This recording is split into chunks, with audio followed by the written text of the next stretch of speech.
Hello, everyone, and welcome to Guildmaster Gaming. Today, I'm sitting down with Christoffer Sandau. This is a long distance call because, if I remember correctly, you're in Denmark, and we are here to talk with the writer director of The Curse of the Velvet Empire. Wow, it's been a long day already here. The Curse of the Velvet Vampire. So, Yeah, it's a long Christopher, title. why don't you go ahead and introduce yourself to everybody and also tell us a little bit about your film? Yeah, sure. Hi, everybody. Thanks for tuning in. My name is Christoffer Schuricht, and I'm the writer and director of The Curse of the Velvet Vampire. The Curse of the Velvet Vampire is a short film that we made that's very much the inspiration from it is very much taken from like giallo films and Eurotrash films, especially of the late 60s and early 70s, and also like a slasher kind of element from the 80s thrown into the mixed up with a inspiration from like the new current like Korean film tradition that's out there. And in all this weirdness, it's also like the Danish background that it has. And yeah, this little bastard of a movie is what I made. And yeah, what we're going to talk about today. So, since you brought up your inspirations, we have to jump into the title, which Yeah, definitely fits inspiration from I think it was 71, The Velvet Vampire. So that's definitely got to play a part in where you came up with the idea for the film. So, yeah. And the funny thing is, and that you maybe you won't believe me, but I've never seen The Velvet Vampire. I just love the title.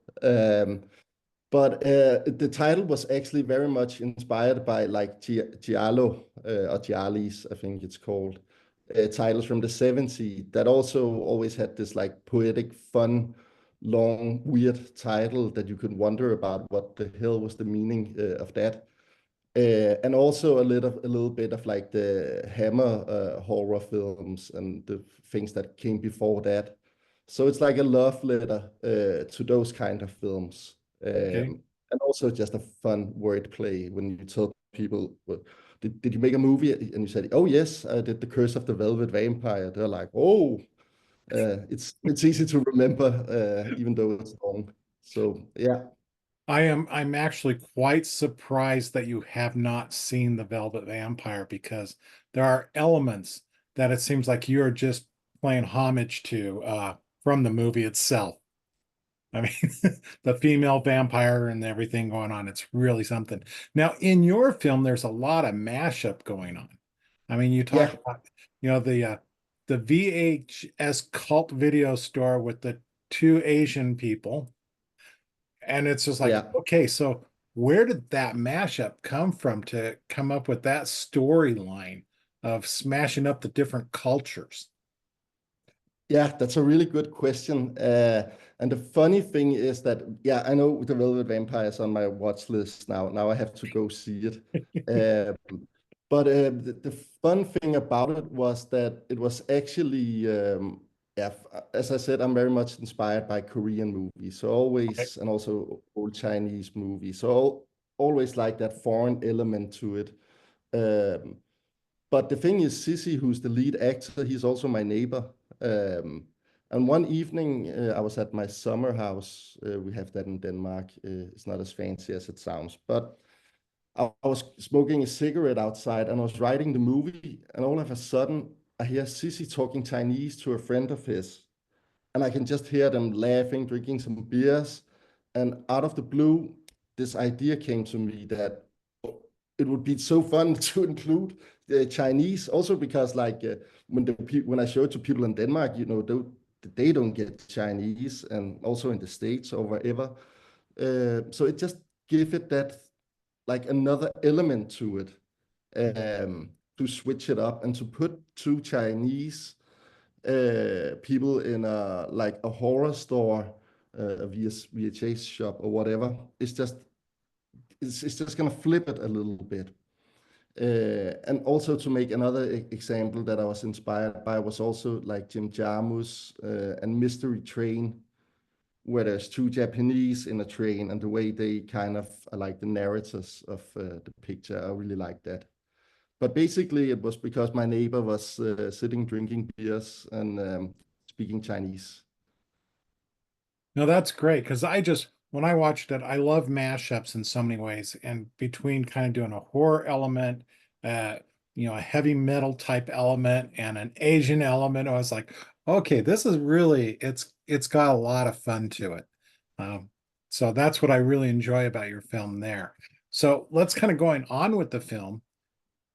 Is that what you're really trying to get the audience to see, is just the fun aspects of the horror mashup, or are you trying to find another message that you'd like people to take away from it? Well, of course, I wanted to make something that was fun, but I also wanted to like pay homage to the things that were before, and but try to mash it up to something new. So take some old aesthetics and new aesthetics, and try to do a mashup that feels new and fresh. Um, if there's a message to it, I think there's a pretty clear message in the movie that, like in the end, when they've done watching the film, one loves it and the other one absolutely hates it, and he kind of talks it down very bad. And I love it when it gets shown in theaters because you just feel like it comes so unexpected and people love it and they laugh. But the point being is that even if in horror or genre or whatever kind of movie universe you're dealing with, um, there's one man's trash is another man's treasure. And there's tons of horror stuff that I like and, genres, but there's also a lot of stuff that I don't like. That doesn't make it any less of a movie. It's just not to my taste or liking. So in a way, it was like saying that, hey, it doesn't matter if it's the worst film in the world. If you love it, then it's pure art. And yeah, so that was kind of like the message for the movie that, hey, it doesn't really matter.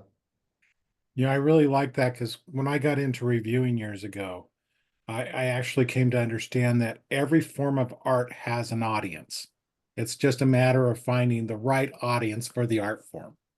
And I think that's exactly what you're saying there. And I think it's a great way to approach it.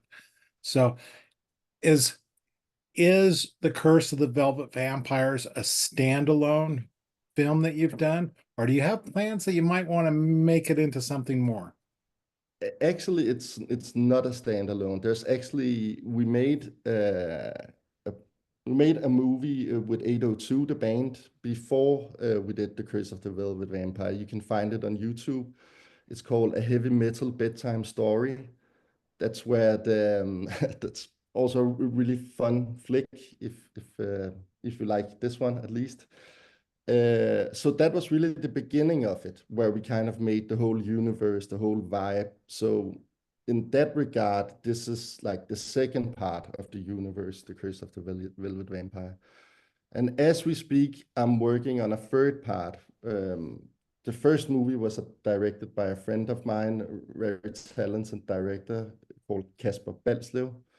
He did the first movie, then Heavy Metal Bedtime Story. Then I did The Curse of the Velvet Vampire, and I'm sitting and working on the next movie connected to the universe and that's gonna be called 1986 Forever. So yeah, there's definitely stuff being made, and we've been working on it for a year now. So yeah, and the plan is it's gonna be released here in December. So that's a breaking interview with you now. Got a scoop. Yeah, you got a scoop. Bes- and besides that, there's also we're kind of looking at the options, me and Andreas, the lead singer, to do maybe a feature film based around the same kind of universe as The Curse of the Velvet Vampire. But again, completely new story. But if you like that universe and the weirdness, then yeah, just something cooking up. So it sounds like you're recreating, bringing back what a lot of us affectionately call our B films that we really enjoy. Um, Yes, and being I, proud of it and not being ashamed, and just say, hey, I mean, when I gotta relax at the evening, I want to see something that's fun and B movie where people take chances. I don't want to see, I mean, the other stuff gets quickly boring for me. But again, to each his own. Okay, so now let's kind of talk about you a little bit. Let's start with what you've been doing. Now you've got The Curse of the Velvet Vampire. You've got this trilogy that you've put together that you're doing with it in a feature. Are you looking at moving beyond into some other areas that we might be able to see work coming out or ideas that you're working on? Yeah, basically, I'm working on two feature films. One that's like set in the 802 universe, but I'm also working on another project, which is more like a Southern Gothic ghost kind of story with kind of the same aesthetics. So if you like the aesthetics and the stylistic choices from Vampire, then you'd probably also like the other one. But it's in the writing process now, and of course we're looking for yeah, support to get the things made. But yeah, there's some cool stuff on the drawing board as we speak. Okay. So back to the Velvet Vampire. Right now it's in the film festival circuit. Yeah. Um, how far along are you in that? Are you in the earlier stages of it being out, or is it kind of drawing near an end? I think you should never say the end, but I think we're getting to the end. I cannot imagine we could have a better run than we already have, and I mean, I'm just so grateful and happy that there's weird people out there that dig this kind of stuff that we made up. But we've been very lucky. It got um, it got premiered in, when was it? I can hardly remember. But it premiered at a night of horror, and it won for best international short film. So that was a hell of a way to start. And after that, it was shown on Panic Fest and Chattanooga Film Festival, which I attended and had a blast. And I really, really had the time of my life there. Thank you, guys. Um, and afterwards, we had a lot of other festivals, and I just came back from LA last week, where it was shown at Beyond Fest, Okay. and it's nominated here in Denmark as well at a festival, and it's being shown at another festival. So I would hope it would never end, but we've been so super lucky, and yeah, we've just been blessed that so many people have taken a liking to it, and it's had a hell of a run. But let's see. It still has some festivals, but I'm so grateful for what already happened, so that I cannot even picture more good stuff coming. But yeah, but Well, let's see. I can see, I did see that for Film Quest coming up, you were nominated for Best Yeah, Cinematography. So yeah. congratulations on the nomination there. Thank you. It's I always good. completely forgot we're talking about Film Fest here. It's just been a hell of a long day. But yeah, Film Quest, I mean, been trying to get in on that for years. So we're just super excited that our film is being shown. And I'm going to do everything in my power to get on a flight and go there. But after being to the state 2 times in a year, it's also getting a little hard to find my way there, but we'll see. But we're super excited that we're being nominated for best cinematography, especially our DOP Tobias Scavenius, who's done an awesome job. It's really nice to see that he's getting recognition for it. Mhm. So yeah, I'm checking FilmQuest news daily, and it's just like, I want to go so bad. There's so much stuff happening, so many cool films to see, but yeah, I just have to see with the finances if it's possible at all. But I'll be Right. there in spirit for sure. I understand that one totally. Now, after you finish up your festival run, have you been approached for distribution? Or are you looking at doing like you did with the first part of the trilogy and putting it out on YouTube? Well, we're so lucky that yeah, I guess I can break that also. But maybe I should wait with that for a little bit. But there is a distribution coming All for it. right. It's gonna be, but I'm not sure if I can say it now or. That's But understandable. What we'll just tell but people now is it's if you had didn't get a chance to see it in festival, watch the services and everything because you're in negotiation for distribution. So that's always a great thing to yeah, hear. yeah, exactly. I'm sorry for cutting you off, but Oh it's no, yeah, that's good. it's already done. So it will come out by a major player in I think maybe in December or beginning of next year. That's So it great will news. be out to Great news. stream. Glad to hear it because I think this film deserves it to be seen. A lot of fun. So now let's get back to you a little bit more on a personal level, Christopher.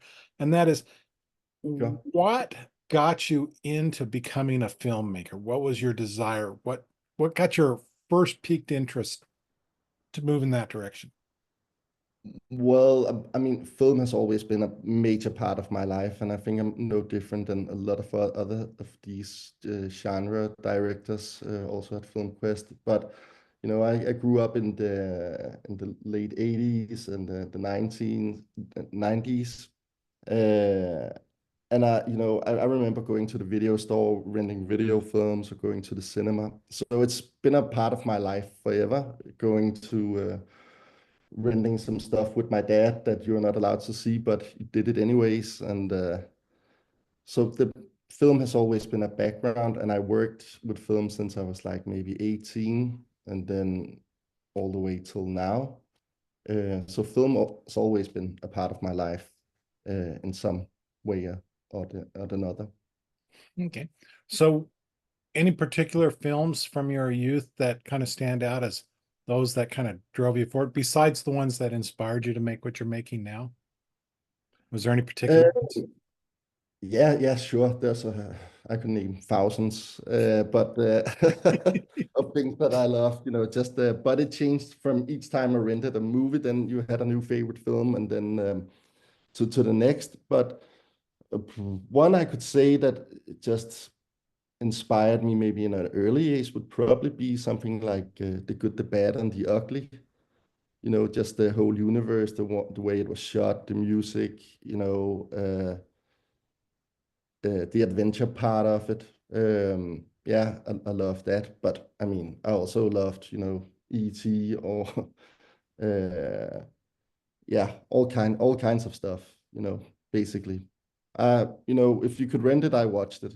I have maybe 300 VHS tapes from back then. I mean, I watched everything and I loved it. So film has always um, yeah, been a major part. But of course, I have my favorites growing up. I could make a long list about that. Yeah, So kind of go a little bit tighter in. You're making horror films, and it sounds like that's what you've specialized in. So what is the draw to horror that you have yeah, that you must enjoy?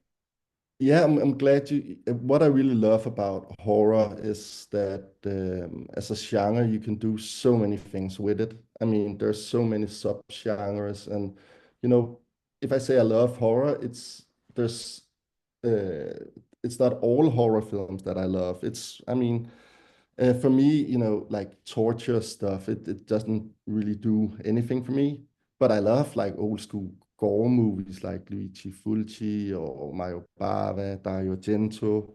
For me, it's mostly about the atmosphere. Um, yeah, the atmosphere and the dreamlike state of horror that I love.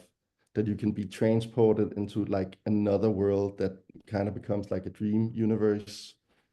And also the stylistic point of it that you can do so much fun with it, and there isn't any rules. Um, so it's like a playground in a sense. I can so relate to that because I write science fiction, fantasy, and horror stuff myself. So, but it's always interesting to find out why people have that particular pull. Because I know some people that write exclusively horror novels. and there's a particular pull there, and I can understand what you're saying. So that sounds like a lot of fun. So when you're relaxing, like you said, you've done a lot of film. That's what you've kind of worked in since the age of 18. So Yeah, I yeah. take it I've done. that you have to kind of, Um, no, go ahead. Did you want no, to no, add it's fine. that? No, no, I started like when I was 18 and I did two short movies and I got like I'm not sure what you call it, but it's like I got a lot of money from the state for like a grant for those two short films, No? and I've done a lot of stuff after that. At that time, it wasn't purely horror. It was, but always all my film has this like dark twist to it. Um, but I worked within the film industry my whole life, and what I do as a living is like I'm an editor and a color grader, colorist. Okay. I also do a lot of commercial stuff. So, and I also worked with other directors and done edited their short films and their feature films and documentaries. So film has always been part of my life, but it's within the last, I would say, like 7 years that we kind of went back to my roots and started doing like more horror related stuff. Uh, and in the end, just saying, to hell with it all, I'm just gonna do whatever I like, and if people like it, hey, that's cool. Um, and as soon as I did that, then doors starting to open up. So yeah, sometimes you should just do it, and don't care what people say. And if you like it, hey, that's good enough. Yeah. So you start out in film, you're doing that.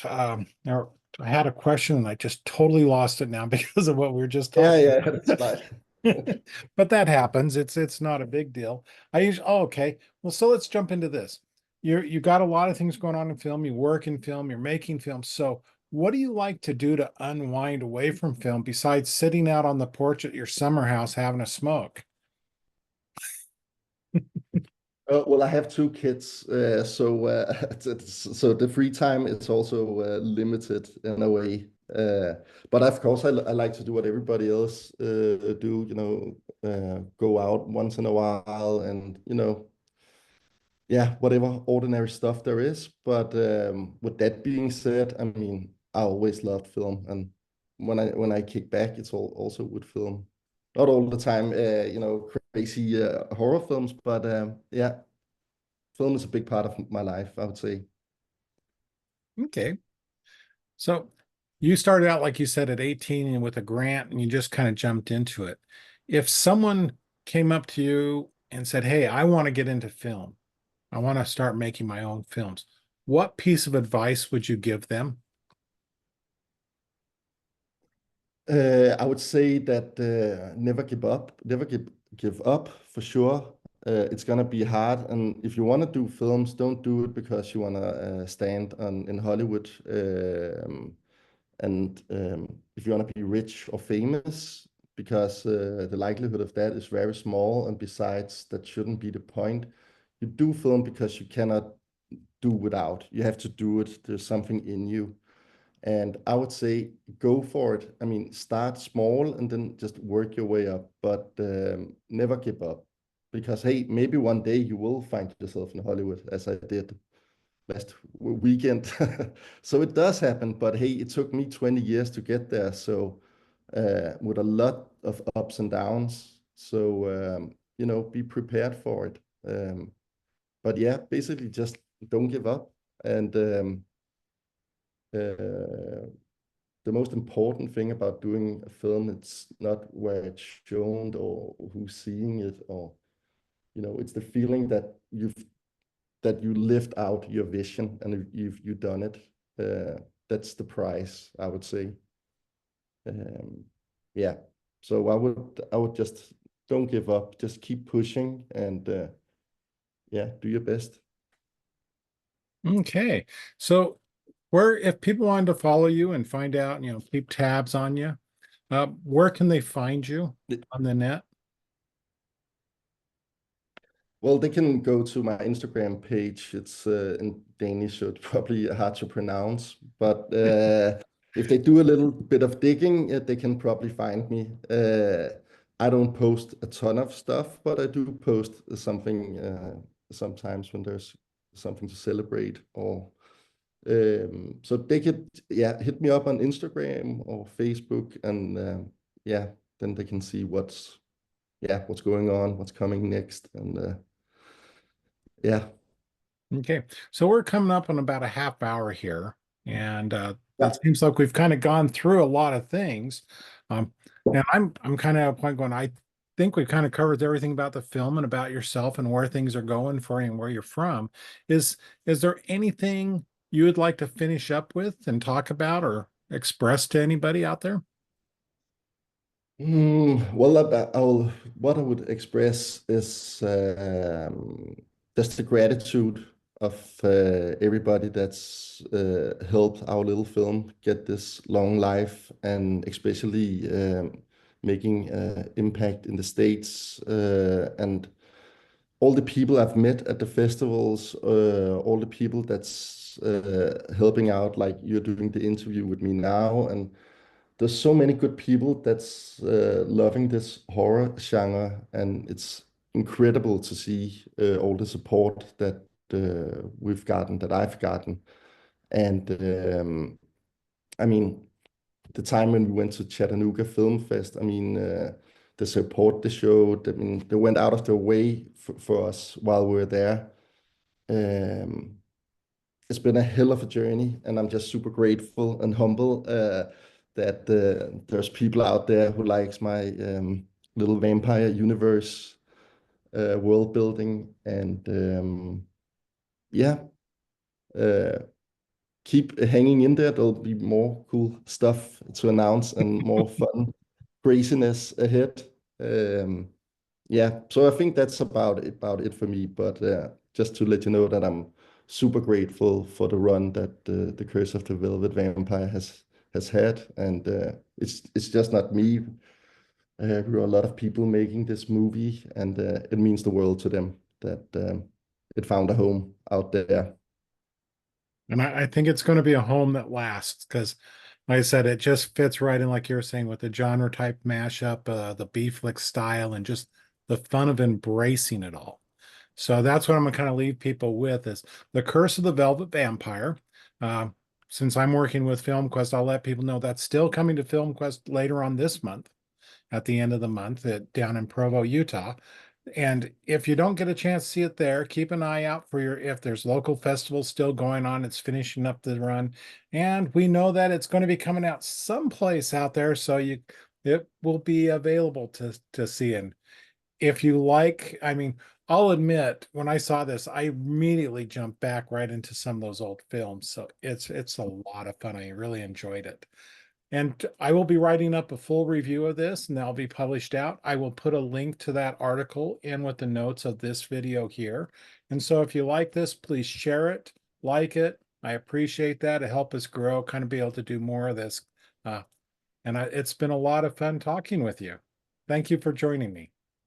You too, Dan. The pleasure is all mine. And yeah, yeah, have a look out there, and more fun stuff will come up. And thanks for your time. Okay, thank you. Goodbye, Thank everyone. you. Bye.